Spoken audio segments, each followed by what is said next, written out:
Hi, friends. How are we? And welcome back to another edition of the Racing Angle. This one, episode 6, titled NASCourt Canceled. I wonder why we did that. It's because they reached a settlement, and that's what we're going to talk about to start the show. Freddie already tuning in. He said, we're back, baby, for round 6. That we are. Now, this is our final round together for 2025. We will take a few weeks off for holidays and things of that nature in the new year. The rest assured, here in about 3 weeks, I believe January 7th, if I'm correct on my calendar, is when we will come back and we'll raise some hell. But we got to get through tonight first. And so, there's a lot to get to. There's a lot to get to and about an hour to do it. But I hope everybody's doing well. Freddie, thank you for tuning in. I know you're ready for motorsports season. You're coming off of a great Saturday night's main event for WWE. John Cena called it a day. There's our little tribute for him. With that, we got to talk some racing, and there's a lot to get to. So what do you say we get to our happy hour headlines? Whoopsie daisy. I went old school there, didn't I? I went old school. My bad, my mistake. But go ahead and hit that button for me.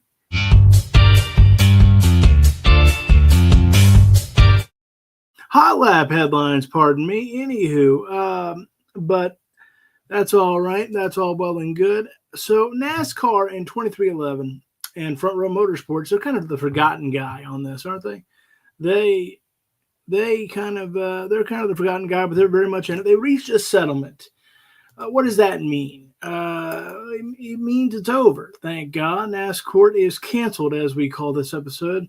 And I think that's great. The big thing we know is that the teams get to keep the charters, and that's wonderful. They get evergreen charters, which means they have some franchise value, and that is just fantastic.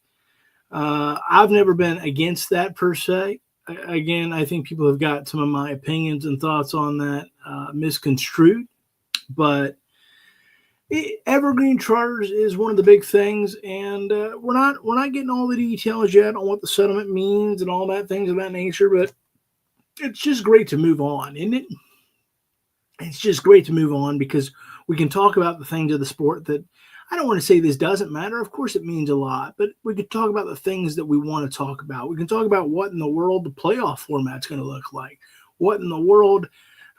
Where everybody's going, what's going to happen, what's the next schedule going to be, what's just so many different questions, just who's going to get what charter, who's going to get that charter, who's going where. That's the kind of things we want to focus on, not court cases and not billionaires fighting billionaires. But for the record, I'm glad they're getting to keep their charters. Truly, I think that's great. I think the teams deserve it. And if NASCAR agrees that they can continue to make their profits while doing so, I don't see any issue with that. I was never against that from the get-go. And I'm glad that they reached a settlement. Obviously, it looked pretty strong. It looked like NASCAR was strong-arming these owners into this charter deal. Now, again, a verdict was not reached. I don't want to assume anything. But what we do know is it didn't look good based on the little increments of information we got from Bob Pockris and others, Jeff Gluck, Jordan Bianchi. They were all out there on the case, and it never looked that good for NASCAR. It looked like, again, they strong-armed people, and it just was not a good look. Now, I still think there's a bad PR aspect to this. No question about that in my estimation. And you wonder how that's going to play throughout 2026. But it would be way worse had they reached a verdict one way or the other, because either NASCAR would have looked awful or the teams would have taken a loss, and a lot of people are on the team side on this deal. And so that would have been its own PR nightmare. A lot of people would have really cried foul and, again, played professional lawyer. And, yes, Freddie, you're right. Johnny Morris did have his fair share of words. He didn't mince any words about where he stood as far as his respect for Pop Richard Childress. And again, we think that's great. And I love Richard Childress too, and I do. I think Steve Phelps' comments were out of line, and I hope he's taking the necessary steps with Richard Childress personally to correct that. But it's just so good that we can finally move on and I don't talk about things that again, I don't want to say this doesn't matter. This matters immensely. But the more pleasant things we want to talk about, we want to talk about where's Kyle Busch going to race in 2027? How long is Denny Hamlin going to be in the 11 car? Who's going to be in the Third Legacy Motor Club charter? Would Junior Motorsports buy in and get a charter? That's the things we want to talk about and speculate on, not well, who's going to win this civil case and who's going to win this verdict and who's going to do this and who's going to do that. And so great that we can move on and respect it. And hope Denny got what he wanted. Hope Michael Jordan got what he wanted. And I hope Bob Jenkins got what they wanted. And I hope NASCAR got what they wanted. And it was a true compromise. Obviously, we won't know all those details. Maybe someday they'll leak out, but we will not know all of those details for probably quite some time. All right, so what do you say we talk a bit of that NASCAR stuff that we actually want to talk about? Data on Tools is sponsoring Harrison Burton in 12 races during 2026. Remember, Harrison Burton moving over to Sam Hunt Racing next year. Boy, he's a curious case. Obviously, it's great that he gets some sponsorship. Of course, he's got the Dex Imaging deal and all those things. And he's a curious case because he got the Wood Brothers their ever elusive 100th win. And we'll always remember that. He will live in infamy if he never races another moment in the Cup Series in his entire life. But I was doing some research on Harrison Burton. He's only 25, folks. He's still only 25. Let's not give up on him just yet. I know a lot of people are kind of down on Harrison Burton as far as his future goes. Remember, he's a KBM product. People were disappointed at his lack of success at KBM because, if you recall, everybody and their brothers seem to be winning at KBM. And so it's interesting. Freddie says, I think Harrison at Sam Hunt is going to be a good thing. I agree. I think a nice fresh start for Harrison Burton. But you wonder, what's his long-term future? Would Coach Gibbs ever take a look at him? Where does he fit in the future of NASCAR? Because remember, at one point, and I'm not saying he's not now, but at one point he's a blue chip prospect, right? And so what does that mean? What does it mean for his future? Yes, Harrison does have the 4 wins at Xfinity. Remember, he was doing pretty good. He was doing pretty good there for a while. He got hot, and then he goes to Wood Brothers, struggles a little bit. He does get them their 100th win, and but by the time he got it, it had already been a done deal that he was out of the seat and Josh Berry was coming in, and so that had kind of an awkward hangover to it, right? Josh Berry now firmly ensconced in the 21 Wood Brothers car, I do believe. He's already got them their 101st win. Remember at Las Vegas last year in the winter/spring, because it's awful. It's a little early to call it spring. But remember, Josh Berry already got them another dub. After that, things cooled off mightily for Josh Berry, but it is worth noting that he already got them back in victory lane. So Harrison Burton, his future, I'm going to be very, very curious to see how he does at Sam Hunt this year, because I think it's a big year for him. I think if he surprises some people and wins a few races and makes a deep playoff run, I think he could put himself right back in the proverbial catbird seat to be a prospect to get a ride in 27 or 28. But if he doesn't perform, he last year today in racing, he was okay. Nothing special, nothing spectacular. Far from terrible. Let's be fair to the fella. Far from terrible, but he didn't exactly have a banner year either. I think it's an important year for Harrison Burton. I think it's a very important year. I think it's a year where he needs to show that, hey, I'm still a guy to be mentioned in that conversation, because opportunities only go so far. And now we'll see. The game does change, right, with the lawsuit settlement, and now the charters are yours to keep. And so that can open up other opportunities and possibilities. Maybe there's teams that, weren't thinking about expanding because they didn't know the future of the charter and what the value would be, maybe they will. And so maybe Harrison Burton fits somewhere else. Again, but does he ever get in one of those top rides? I don't know. I don't know where his future holds, and so I do. I think it's a major year for Harrison Burton to, to meet some expectations. At 25, again, still a lot of time. But it is time to start using all that experience. You got Cup car experience, you got Xfinity experience, you got truck experience. It's time to start paying that off and starting to be the championship contender we thought you'd be. And so, not to say he hasn't sniffed the championship in the Xfinity Series, he has. But still, you're expecting at some point a strong season. And while he's had very good seasons, he's never been game busters, right?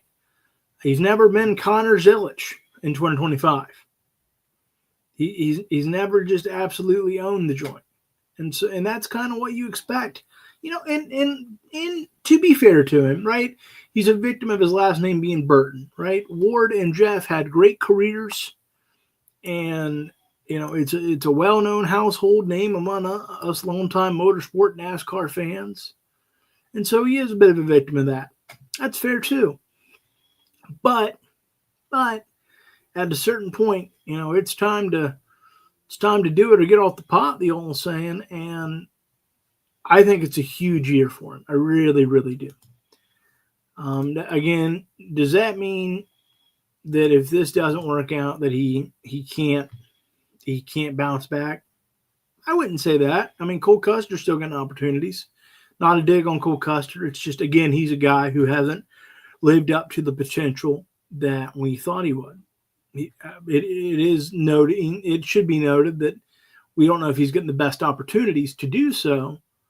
But again, at a certain point, you go from blue chip prospect to I thought he was going to be more. Frankly, and I'm a Legacy Motor Club guy. Frankly, we're not far from that area for John Hunter Nemechek, are we? We're not very far from it. We're starting to wonder, hey, do you are you gonna live up to it? Custer is an Xfinity Series championship, and yes, he won in the Cup Series. He's won one race. He won the 2020 Kentucky race. Why does that stick out to me? Well, COVID was a strange year, of course.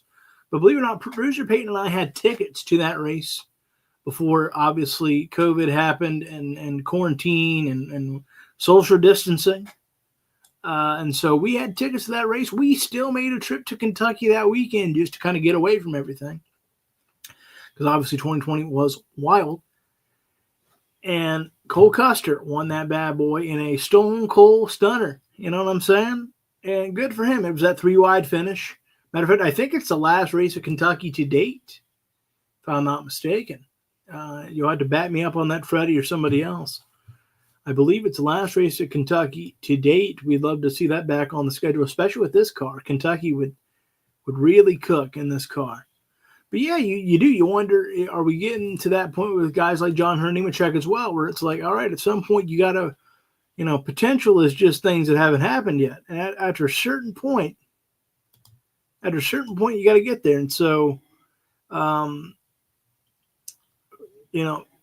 Harrison's got to get there. John Hunter's got to get there. There's a couple other guys that we'll talk about throughout 2026, and we'll keep a close eye. And because there's always someone coming.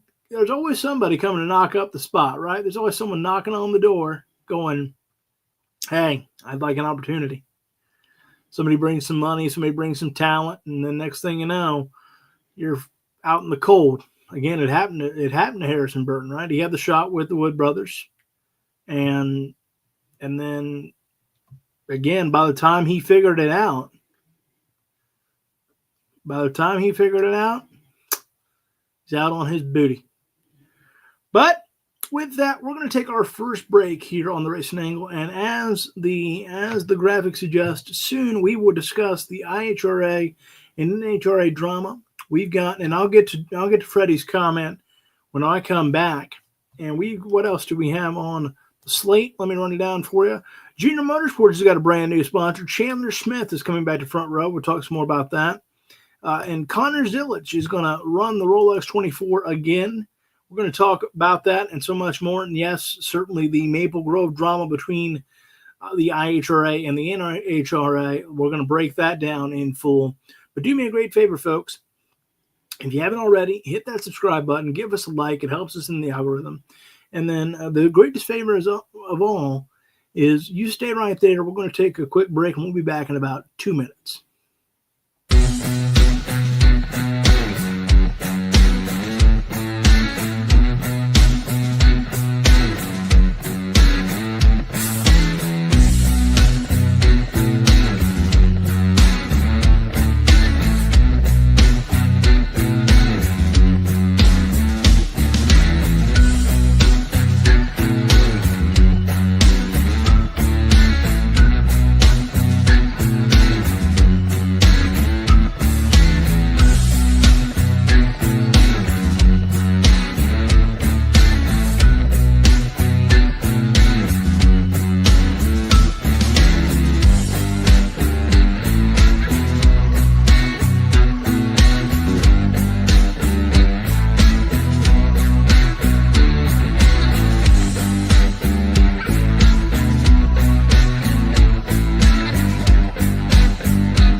Welcome back, everybody, to the Racing Angle. I'm Logan Morris. I'm your host for the next, 40 hours and change, 40 minutes, 40 hours, 40 seconds, whatever it may be. Do me a great favor if you haven't already. Hit that subscribe button. We greatly appreciate you. And you may have seen the ticker running at the bottom. Don't be afraid to follow us on our socials. We've got Facebook. We've got Instagram, we've got X, of course, and we've got TikTok. All the young kids are on TikToks these days. Everybody's doing their TikTok dances and their just little 30 seconds of bliss or whatever it may be. And so give us a follow if you would greatly. We want to grow this thing. We'd appreciate it greatly if you would help us out and help us grow this thing. Give us a like, give us a share. Tell us we stink. I don't care. Put a comment down there, help the algorithm. We appreciate you. And there's no shade in saying, hey, this guy doesn't know what he's talking about. And I'll tell you that you're wrong, but that's okay. Freddie coming through says he's got us on YouTube and the Facebook. And I want to get to Freddie's comment real quick before we move on to other things. John Hunter, he thinks he needs to go back to Xfinity for JGR in 2027, same as Ty Gibbs. Again, I think this is a big year for John Hunter. I'm not going to go too in depth on him, but I think this is a big year for him. I really do. I think that Jimmy Johnson and the brass of Legacy Motor Club want to see some growth on both cars. And if I'm not mistaken, both the Legacy Motor Club deals, meaning Eric Jones and John Nemechek, both contracts are up at the end of 2026. So it's going to be a big year for Legacy Motor Club and that whole gang. We'll see how it all shakes out. I think it's a big year for John Hunter. As far as Ty Gibbs go, I want to touch on that for just a moment. I think Ty Gibbs has done enough to warrant keeping that ride for at least another year. I know we're all waiting on him to get that first win, Freddie, but but he's come close a time or 40. And you might say, well, that doesn't, close only counts in horseshoes and hand grenades. And you're not wrong. But how long did it take Chase Elliott to break through? It took him a long time until he got it done at Watkins Glen. And time again, he was finishing second, and he just couldn't get it done. Sometimes it just takes a while because you know how that first one is. It's ever elusive. It's the monkey off the back. So I think he's more than earned a shot at 2026. However, I will say this, Freddie. If Ty Gibbs doesn't get it done next year, this upcoming season, then I'll start to go, what's going on there? Because you got all the equipment. You got all the equipment. You certainly got all the support. Your last name's Gibbs. You're driving for coach, your grandfather. Yeah, if it doesn't happen in 2026, then I think we start to go, wait a minute here. Something smells afoul. Something's a little fishy. Something's a little off, especially for a great program like Joe Gibbs Racing. We see what Denny Hamlin, Chase Briscoe, we see what they're doing. And of course, Christopher Bell, 3 perennial championship contenders. But a final thought on that, or a final question before we move it along. Is Ty Gibbs doing that poorly?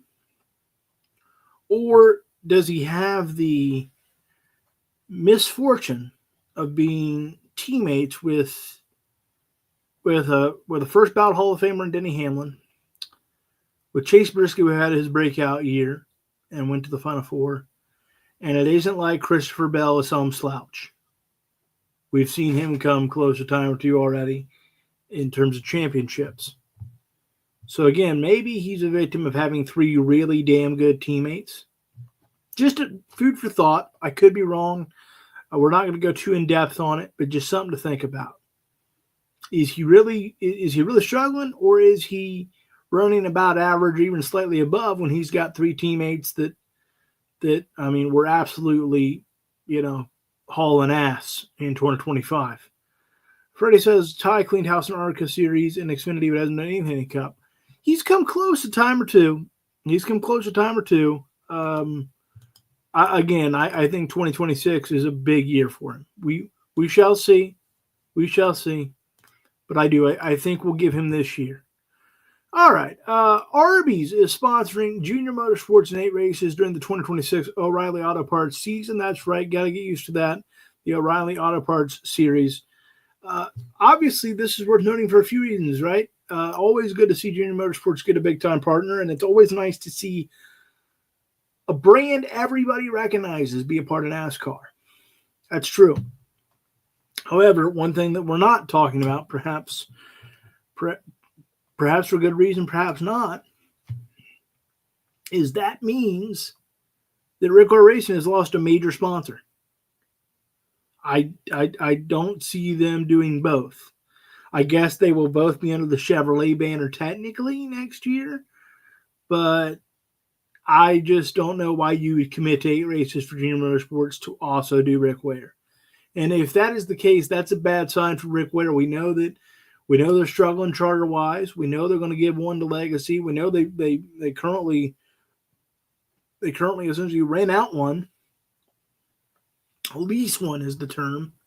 And they're only planning to run one charter this season, this upcoming one in 2026.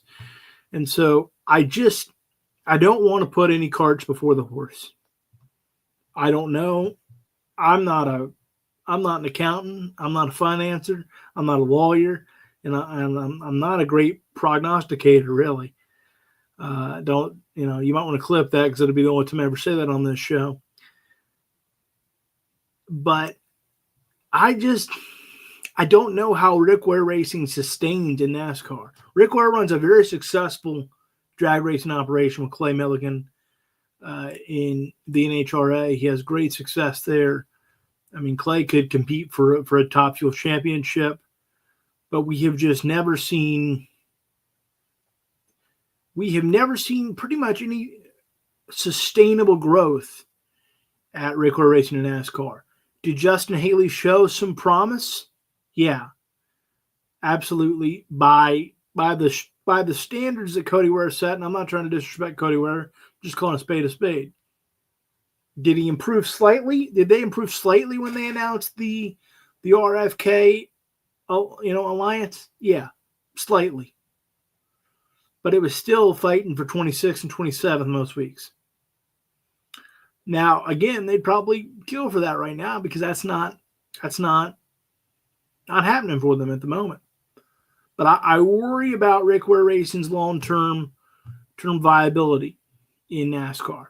I could be way wrong. It could be much ado about nothing. I don't want to act like I'm reporting anything. I'm not. I'm just looking at tea leaves. I'm just looking at the way it's going, and I'm a hair concerned. Not because Rick Ware doesn't have the money he could fund this forever if he so desired to. But Rick Ware, like everybody that makes it to his level in life, is a pretty smart businessman. At what point do you go, this juice might not be worth the squeeze? Now, they did get an influx of cash from Legacy Motor Club, so I'm not saying they're going anywhere next season or the season after that, but if costs keep rising and there's nothing to suggest that NASCAR costs won't continue to rise because that's all it seems to ever do. I know the next gen car was promised to curb that, but so far, I don't see that. Now, it could take a little more time now that everybody's getting used to it and all those things, but based on the little bit of testimony we had in the antitrust lawsuit, it doesn't sound like it's doing a great job of making things cheaper as it was promised to do. Not that I'm overly surprised. It's not a dig on NASCAR. It's just what the hell ever gets cheaper as things advance. Things advancing always means we're not going to be cheaper. Don't believe me? The PlayStation 5 cost a whole lot more than the PlayStation 2. I'm talking about a brand new one out the box first day you ever got it. Video games now are $70. I mean, it just, as we advance, it's just the way it goes. I'm not putting down NASCAR. I'm not putting down anything. It's just kind of the way it goes. But let's keep moving it along. Chandler Smith is going to return to Front Row Motorsports for the 2026 season. And I got to tell you, I think he's going to have a strong one. I think he's going to have a strong season. Because remember, they threw that group together last minute. And they made a playoff run. I think he's an early favorite for a potential championship. I know there's been some comments made about Chandler Smith ever since we saw the online rumors about whatever he does in his personal life with his wife or whatever. I'm not going to comment on all that. But clearly, in a pretty makeshift throw it together late operation last year, he proved he can drive a little bit in that truck series. I think he's going to have a strong year for Front Row. I really do. PS2 used, you can get for $51. I ain't played a PS2 in such a long time, but I'd love to play some of them old school games. A little NASCAR Thunder. That'd be pretty cool. Hot take, I even enjoyed the NASCAR team game that most people don't really care for. Freddie says Chandler Smith, he believes, is going to get 4+ wins in the coming season. I could see it. I really do. Because remember, Corey Heim is not going to be in the truck full time. He's going to run some truck races by all accounts, but he's done full time in the truck series. So it's not going to be, we'll see what happens. Somebody could break out and have a Corey Heim season, but there's no one right now that you go, man, they're about to own the Craftsman Truck Series in 2026. So with that, we'll keep moving it right along. Again, I think that Chandler Smith is going to have a strong season for Front Row, but we'll see. We'll break that more down as we head towards 2026. All right, finally, let's get to the drama, the tea, the gossip, the water cooler talk of the drag racing world. Stay with me on this one, folks. We're going to take a ride. The IHRA bought Maple Grove Raceway. So that has been a staple on the NHRA schedule for as long as most of us have been biting ankles. That has been a tried and true staple for the Northeast, and the IHRA bought the track from the owners at the time. Now, the IHRA's version of the story, and I'm not calling anybody liars here. Wanted to be clear, I'm not taking any sides. I'm not team NHRA. I'm not team IHRA. I'm team drag racing. I want to see both these brands succeed. I want to make that abundantly clear to everybody that ever sees this or hears this episode. The IHRA's version of the story is they made an offer, they bought the track, boom, boom, boom. They were going to essentially carry on the contract as normal for the NHRA.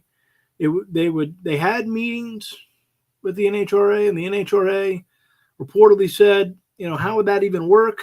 Us racing under one of your tracks, and they said it would kind of carry on as it would. They would even let them put NHRA signs up like usual, and take down the IHRA stuff. And a solution, I guess, could not be reached. Larry Morgan, one of the high-ups of IHRA and also a pro stock legend, told Bobby Bennett of Competition Plus that it was a genuine offer from Daryl Cattell and his brass, that they wanted to make it work for all the drag racing, for the racers, for the fans. And it could not be done. Now, the NHRA, in response, put 131 Motorsports Park in Martin, Michigan on the schedule. That's going to take the place of Maple Grove. Look, there ain't no way to say this other than to say it. It is clear. The IHRA is coming to make some noise. They're coming to put their foot in the ground and say, hey, we're here. We're here and we're coming for you. And I don't mean that they're coming for them in the sense that they want to be bigger. I'm sure they want to, but I don't know if that's what their actual intent is. I don't know if they have any malice about that, but it's clear they want to own a piece of the pie. And I mean, you talk about making noise. You go and you buy one of the stalwarts of the schedule for the NHRA. That makes some noise. And so I got to tell you, I understand IHRA trying to do what they believe is right and offering to continue to let the NHRA race there. And I can understand both sides. The NHRA saying, hey, we don't want to race under your banner. That's because, again, I think there's a way to have them both coexist, but I'm trying to look at it from their perspectives. There's so much I don't know, both as still learning about the sport, and obviously I don't know the boardroom. I don't know the boardroom deals and the boardroom basics and how big the pie is for everybody and who draws what. I don't know that, so I don't want to make an ignorant opinion. Here's what I do know. If I'm the NHRA, I understand both sides of that. I would respect them if they said, yeah, we're going to continue to do that at least for 2026 because it was already agreed to, and then we'll find something for 2027. At the same time, and this is no disrespect to anybody in the IHRA or the NHRA, both sides have been wonderful to me and Peyton when we've gone and covered tracks, and we look forward to going back next season. At the same time, if I'm the NHRA from their perspective, I get wanting to tell their newfound competition, who is clearly trying to make their voice heard and make some hay. I get telling them, hey, that didn't work for us. We're not going to come race at one of your tracks. Like, why would you? I get that.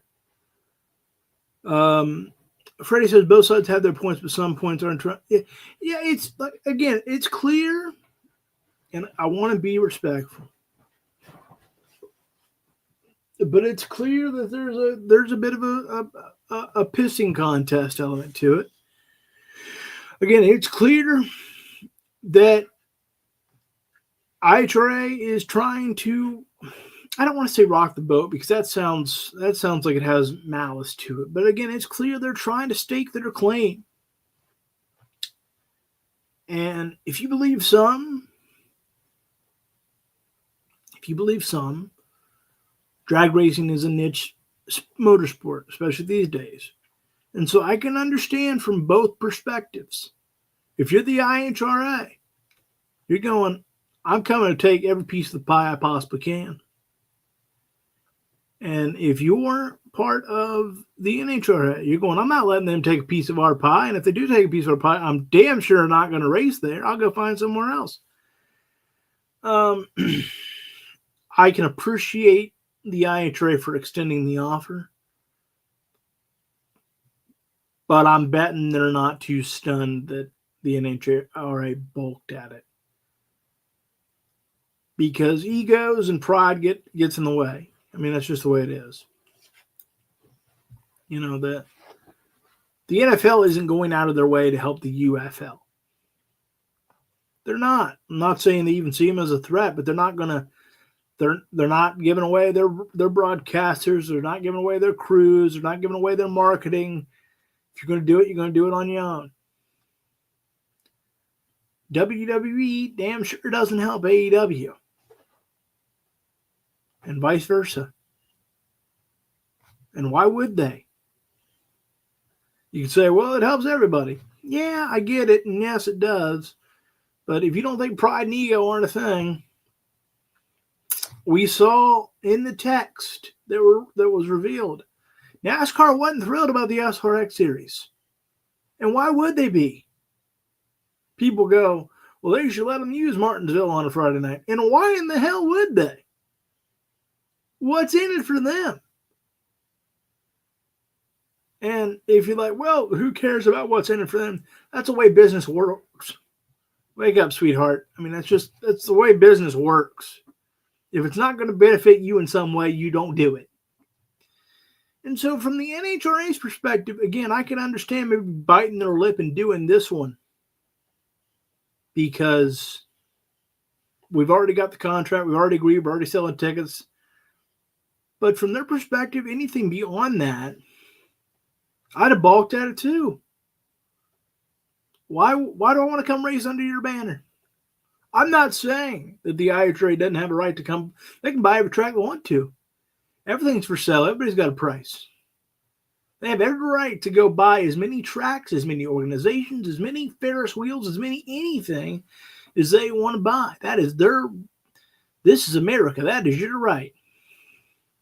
However, I also understand that if I'm the NHRA, not in this world or any other. That's just not the way it works. Could it work that way? Yeah. But again, pride and ego and in a what is considered by some to be a more niche motorsport, I get where they're like, you know what? Why do I want to help you at all? Why do I want to validate you at all? Why do I want to work with you at all? And again, I'm not talking about me personally. I'd love to see both parties work with each other and figure it out. But I'm talking about if I was sitting in their shoes, in their suits and ties, in their boardrooms, I get it. Now, for me, I want drag racing to succeed. I want motorsports to succeed as a whole. Every single one. But if you think every motorsport isn't looking at everyone's numbers and going, how do we get some of NASCAR's pie if it's here in North America? Or if it's globally, how do we get where F1 is? You're out of your mind. This ain't pat a cake. It's a business. Freddie says, did I like SRX? Yes. Do I wish it was back? Yes. Do I see it come back? I don't know. It's been sold and moved around. I can't remember who owns it now. Yeah, I want to see what our IHRA can do. Absolutely. And I'm excited to see them be at Maple Grove. But I understand from NHRA's perspective, bucking at that. I get it. I absolutely understand that. I think if you don't understand that, you're not paying good attention. Just my take. Just my humble opinion. Freddie says, can't please everyone, can't make everyone. Yeah, absolutely. You have to understand your niche in your area.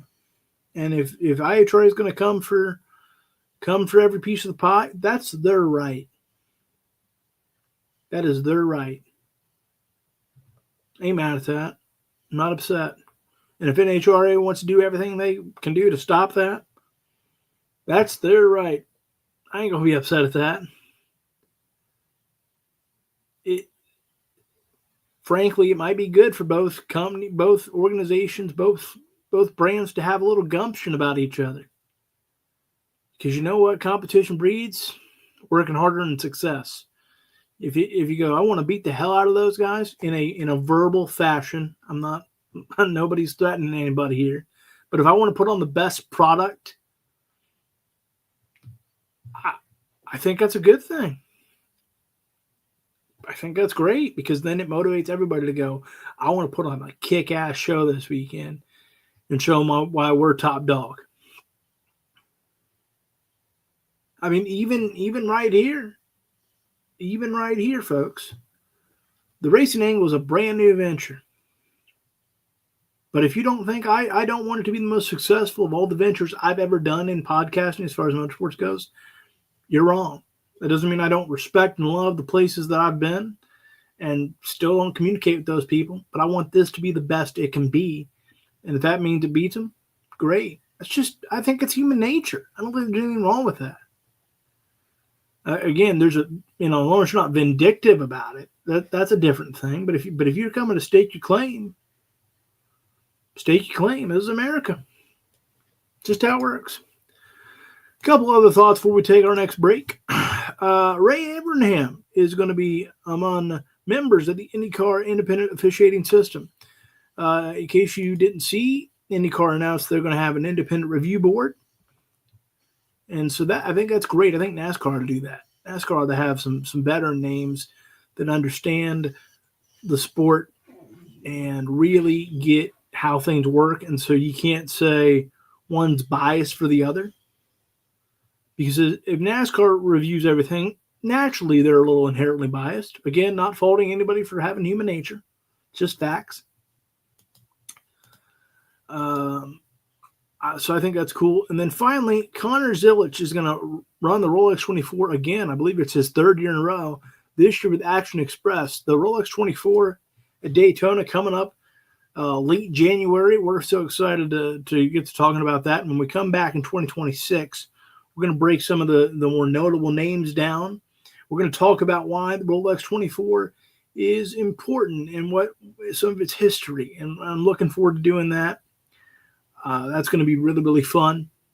And so when we come back in 2026, we're going to break that down and get ready for that because that's kind of the unofficial kickoff to the motorsports year, the motorsports calendar. Some say the Snowball Derby, but in my view, since it's the end of the year, it's not quite the kickoff.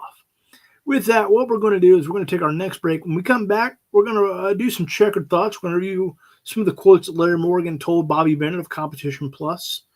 And then, of course, we're going to look at our countdown clock as we get set for 2026 and the Clash again. And then we'll talk a little bit about what we're going to talk about in 2026 to start. Because, again, we're going to take a couple weeks off here. And then, but believe me, I'm already planning on what does the Racing Angle look like in 2026. We're going to talk some Rolex 24. We're going to talk some NASCAR team previews. And so we're going to take a quick break.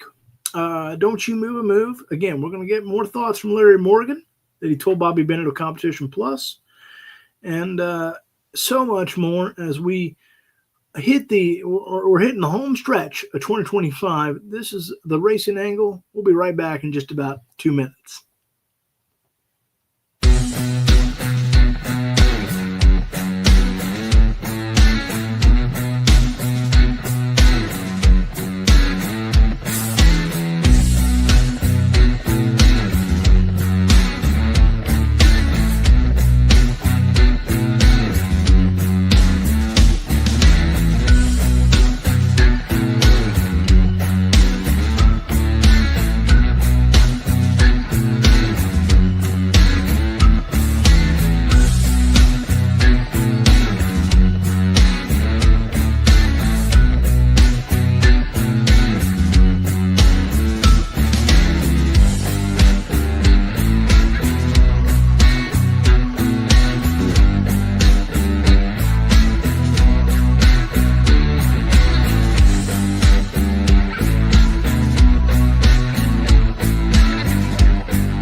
And welcome back to the Racing Angle. Again, I'm your host, Logan Morris. And before we continue, I do want to remind you, if you would do us a great favor and hit that subscribe button, we greatly, greatly appreciate that.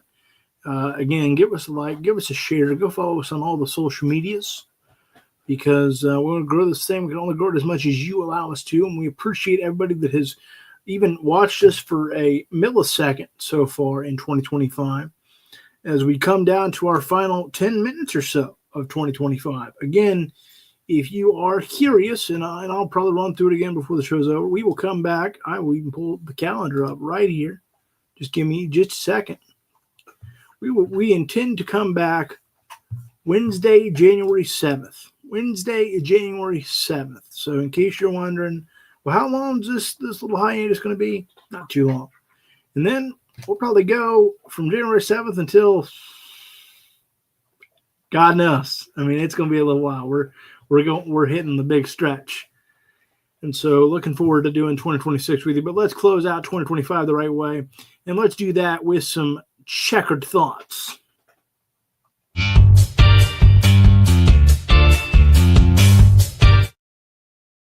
All right, as I mentioned, the Maple Grove drama, the Maple Grove Raceway mayhem, if you will, between IHRA and NHRA. Larry Morgan did an interview with Bobby Bennett of Competition Plus, and there were some very interesting quotes that I wanted to kind of break down. This is from Larry Morgan again, one of the high ups of the IHRA. He said, "We never at any point in time were wanting to be enemies with them," Morgan said. "We offered to take our signs down and put NHRA signs up because we knew it was an event that was big for them." I do want to point out that this is their perspective. That's their side of the story, and I want to be fair to the NHRA on that. Again, I know I talked about this at length a bit ago, but if you're the NHRA, why would you? Why would you? What's in it for you? Again, you can talk about the fans, and I get that. I do. And that is what should matter. But again, personal pride is a real thing, folks. Personal pride, stubbornness, respect to your brand, respect to what you built. And that can get a lot of us. Let's go on further with some of these quotes. He said the gesture underscored that the proposal was not a negotiation tactic. So again, Larry Morgan is saying that it was a genuine offer. They genuinely wanted to do it. I have no reason not to believe the man. But again, I do wonder if they really thought the NHRA would really do it, because from their perspective, again, that's a tough sell. That's a big slice of humble pie.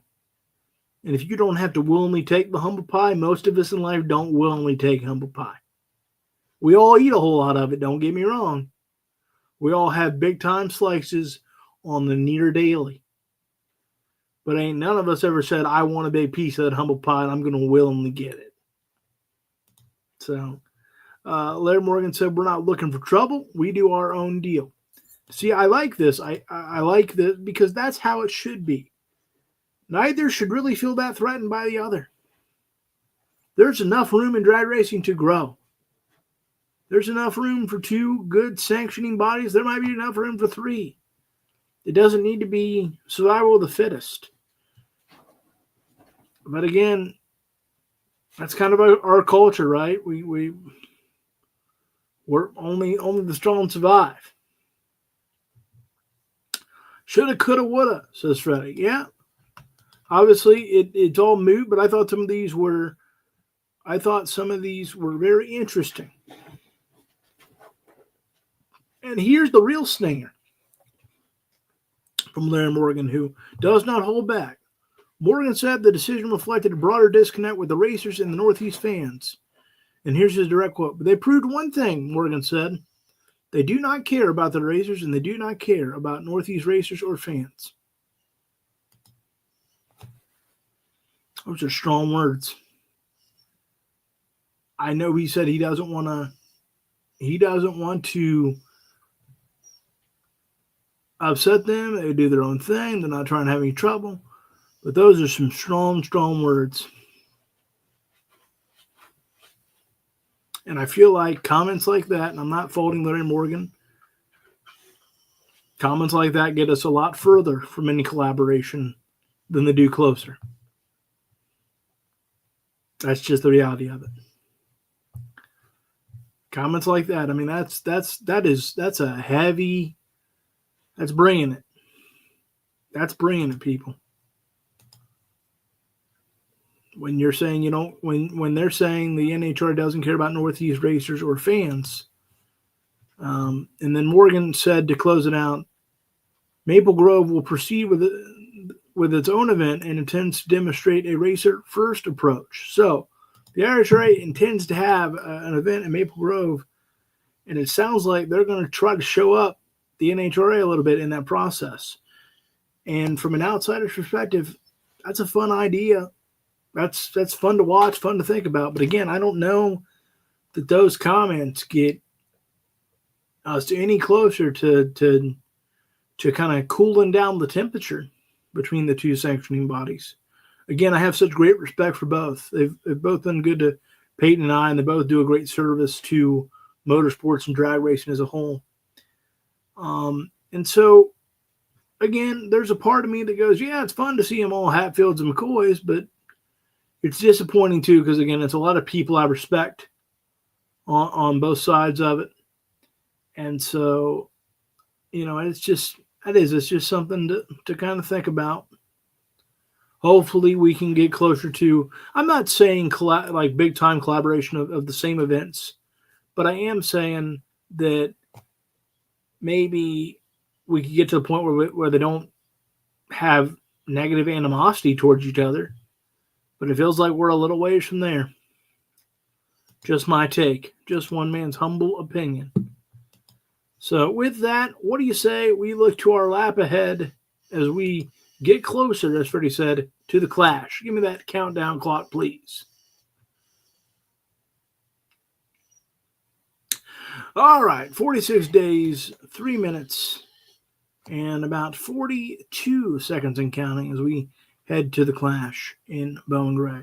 And as we close out 2025 here on the Racing Angle, there's a couple of things I want to say. Number one, I want to thank Freddie, and I want to thank everybody for watching, and everybody that's tuned in. I want to thank producer Peyton for all her hard work. She's making all these graphics and cameras and pushing and moving. I want to thank Kevin Rao for taking the chance on me. And, I really, really appreciate just everybody and their efforts. I appreciate Freddie tuning in, and I appreciate all the subscriptions we're getting on YouTube. And we're going to keep doing our videos, dropping some news on you over the holidays. We're not wrapping up shop or anything, but this is the last episode of the year. And so what do we guys look forward to in 2026? Well, again, that Clash is coming up. The Rolex 24 is coming up. And of course, we got the Daytona 500 coming up. That's not too far away at all, really. And we'll talk more about that countdown as we hit 2026. As I said, coming back from this break, January 7th is when I intend to do another show. Next week is Christmas Eve, and the week after that is New Year's Eve. And so we will do another show January 7th. Again, that's where we'll start breaking down.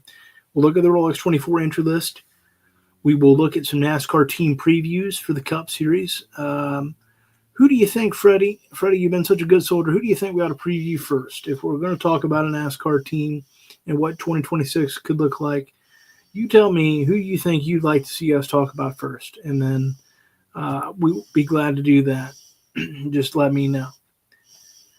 You have been here since day one, and you've been a great supporter of mine and just every venture I've been in, and it means the world, truly. Thank you so much. And again, I want to thank you. I want to thank Kevin Rao. I want to thank producer Peyton. He said, Front Row Motorsports and Collie. You know what? I can make that happen on January 7th for you. I think I will. And so we appreciate you. And with that, again, I want to say thank you. Very heartfelt. Again, it's a new venture. We're working out some things, but we're gaining momentum. We're getting better and better every single week, I think. Hopefully, this has been our best show yet. So we will see you in just a couple of weeks in 2026 where we'll talk Rolex 24. We'll talk NASCAR. We'll talk the Clash. We'll talk Daytona. We'll talk about whatever news has hit.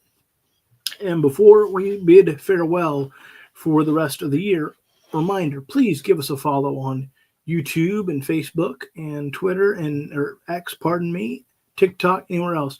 We will continue to do our videos where we drop some news, Loganity lowdowns, as we call them. And we will continue to do those throughout the holidays. So stay tuned to the YouTube channel. And with that, hit that subscribe button for me.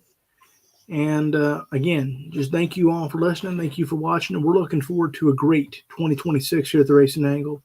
And that starts with anyone that ever listens to this podcast. We have a lot of big plans, and I look forward to sharing more with you when we come back here in just a couple weeks.